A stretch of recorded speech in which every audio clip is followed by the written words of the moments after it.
बिस्मिल्लाह बिस्मिल्लाह। दो मिनट सानू दे यार जल्दी है। हाँ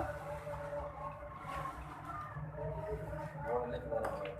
देख लो पेंसिल चलती पई है ना काने वाली।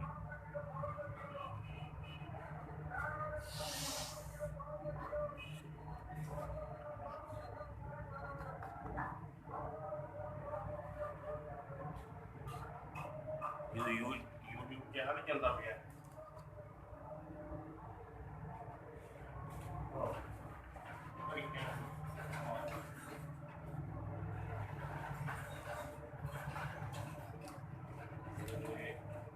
समझ आ गई है। अच्छा तू ही करी है समझ आ गई है। आए हैं एन आप क्या करना एन दा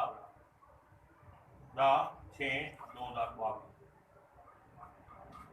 पदर से तो हम दमिया होनी ना एडवांस आज ये जिससे पदर से का जो होता है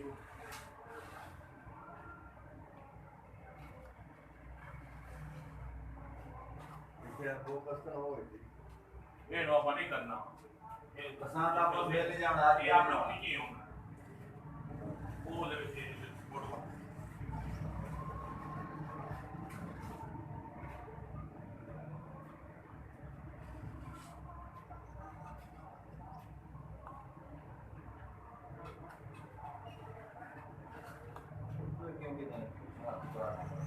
ਉਹ ਇਹ ਗਲਤ ਨੇ ਬੈਠਾ ਹੈ ਮੋਸ ਨਾ ਤੇ ਲਾਲ ਸਾਹਿਬ ਪ੍ਰਕਾਸ਼ ਦੇ ਤੇ ਮੁਰਲੀ